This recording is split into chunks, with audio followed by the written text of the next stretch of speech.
Hola, me llamo Jacques Babeloni y hoy te quiero hablar de un pintor belga que si anduviera desempeñando su carrera pictórica en el siglo XXI en lugar de hacerlo como lo hizo en el XX, ni siquiera pintaría. Como pintaba René Magritte.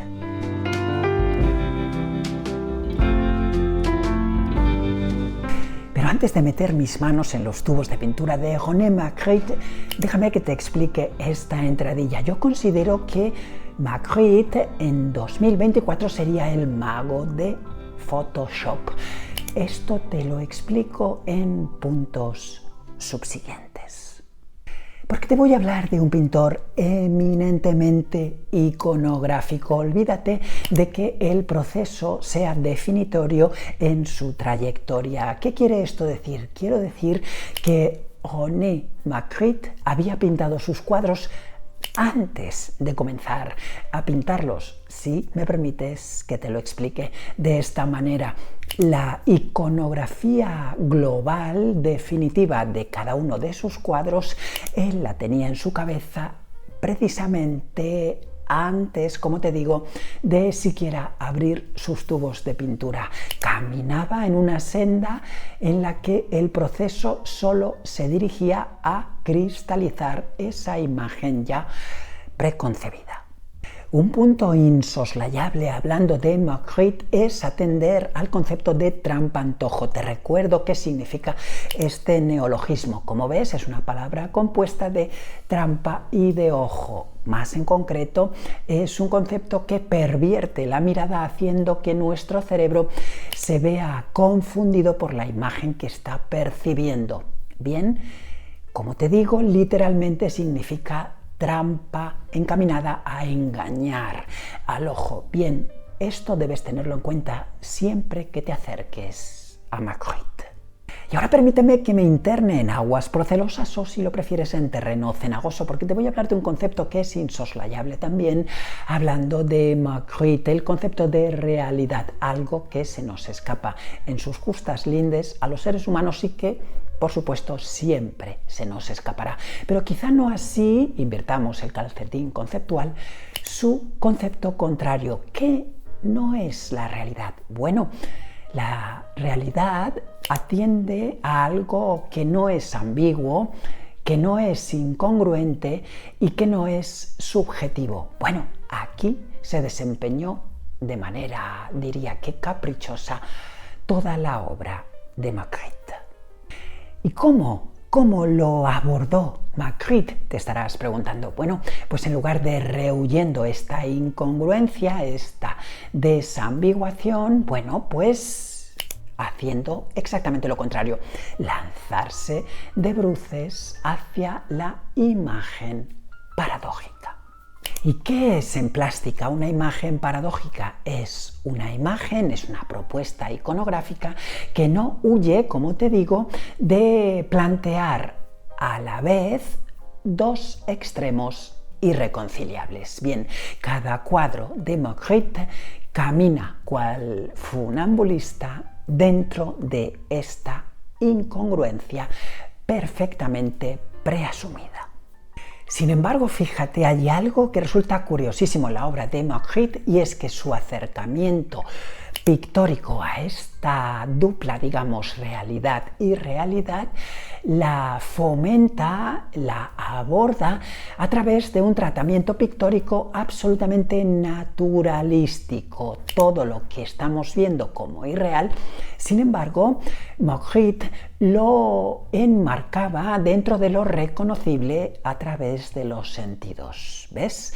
Realidad perfectamente perceptible por nuestra vista, en este caso el sentido más importante hablando de artes plásticas, pero sin embargo no huyendo hacia una abstracción de partida. Todos los cuadros de Magritte nos hablan del mundo sensible, si bien, como te digo, abrigando, acogiendo, saludando, bienviniendo, si me aceptas esta palabra, todo lo que de abstracto y paradójico existe en la congruencia de lo que entendemos por realidad.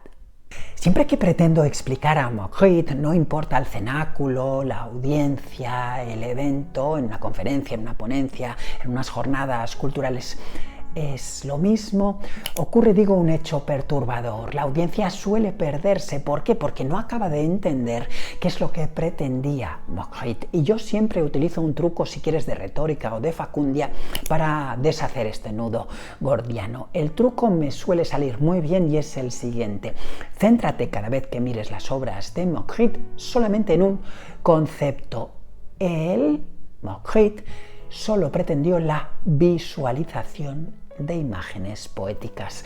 ¿Y qué es lo que le ocurre a la poesía? También a la estricta, a la literal, a la que procede de la literatura de todas las lenguas del mundo. Bueno, pues que si se explica, acaba despojándose de magia. Bueno, intenta, por favor, esto con la obra de Magritte. Sus cuadros explicados textualmente son una auténtica bobada. ¿Y es esto negativo? No. Esto es lo que le suele ocurrir al gran arte cuando se explica. Porque, por si no hubiera quedado claro el argumento previo, acuérdate siempre, la pintura se pinta para no escribirse. Y hablando de escribir la pintura, fíjate qué bien traído, permíteme que me tire una flor. Aquí tenemos la obra quizá más importante en lo tocante al historicismo de Magritte. Esto no es una pipa. Claro, no lo es. ¿Por qué? Porque está jugando con el concepto que le queremos dar a la realidad misma. Cuando miramos este cuadro, inmediatamente pensamos que esto es una pipa. De ahí que la textualización de su negación, esto no es una pipa, hace que en nuestro cerebro se produzca una especie de cortocircuito. Pero es que, date cuenta, esto no es una pipa. ¿Por qué? Porque no se puede fumar en ella. Es la representación de una pipa. Fíjate qué curiosa es la historia del arte. Un cuadro que carece por completo de interés pictórico, sin embargo, se ha convertido en un fetiche culturalista. Hace unos instantes te decía que la forma de pintar de Magritte se tuvo que encuadrar por intención, por preintención, mejor dicho, propia, al ámbito de lo naturalístico. ¿Por qué? Porque él tenía mucho interés en que lo que nos proponía como representado fuera reconocible a primera vista. Un paisaje, una figura, un objeto, una fruta, un bodegón, sí, todo ello es al instante reconocible. O sea, su intención, como recién te dije, era naturalística. ¿Pero qué le ocurre a su pincelada? No te he dicho nada de ella. A su morfología pictórica, pues que no tiene demasiada importancia. No fue un grandísimo pintor, podríamos decir. Los oscuros están tiznados, un error garrafal en un pintor, y los claros están lechosos, otro error imperdonable para cualquier pintor. Si necesitaba crear un volumen, simplemente colocaba un color, después tiznaba con negro ese color y así ya conseguía el oscuro y, por supuesto, la sensación de volumen. Y también, como te digo, con los claros, un color y añadiendo blanco, lechosizando ese color, obtenía su claro correspondiente y también, por extensión, por ende, su intención volumétrica. Bueno, grandes errores para un pintor profesional, pero que sin embargo en el caso de Magritte no nos importan demasiado. ¿Por qué?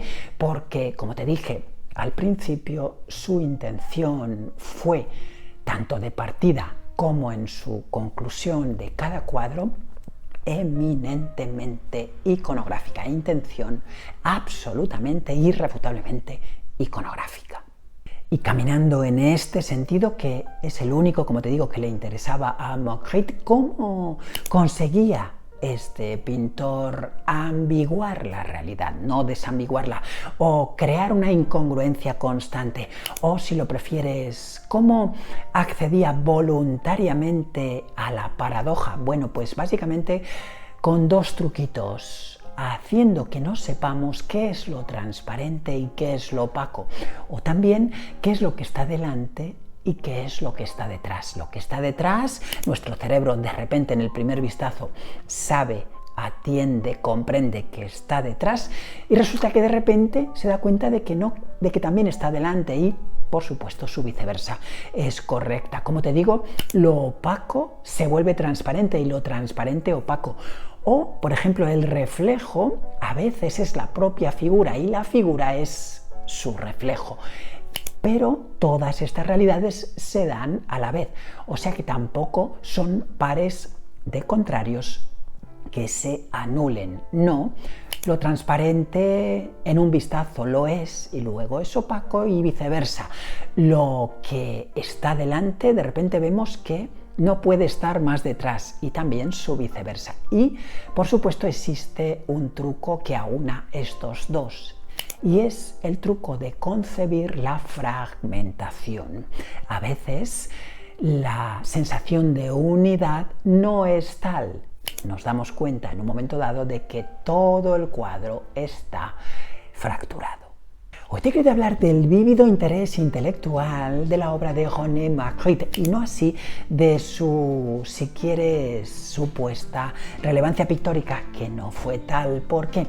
Porque Magritte, como recién te sugerí hace unos instantes, se dedicó a la pintura exactamente igual que los pintores no profesionales o los pintores incluso autodidactos, en el sentido de que practicó lo antes posible un motivo que solazara rápidamente, de forma vertiginosa, nuestra mirada y no se detuvo tanto, o no quiso hacerlo, o no supo, en las vertientes estrictamente morfológicas. Digamos que no fue un grandísimo pintor, pero ni siquiera un gran pintor. Fue un pintor que utilizó la pintura porque no pudo utilizar Photoshop, como te decía hace unos instantes, porque no quiso o no pudo atender al concepto de collage, incluso manual, ya no te digo digital, recortar con tijeras diferentes imágenes y crear mundos paradójicos. Entonces, bueno, se internó en el trabajo con pintura al óleo, pero como te digo, y esto es una tesis propia que no he escuchado a nadie más y probablemente que solo sostenga yo, probablemente te digo, Magritte en estos tiempos no andaría pintando. Me llamo Jack Babyloni y llevo 46 de mis 54 años dedicado al estudio y la práctica de las artes plásticas, la literatura y la música. ¿Te ha servido este vídeo? Por favor, dale al like, suscríbete a mi canal. ¿Qué te parece la obra de René Magritte? Déjamelo por favor en comentarios y nos vemos en el siguiente. Arigato gozaimashita.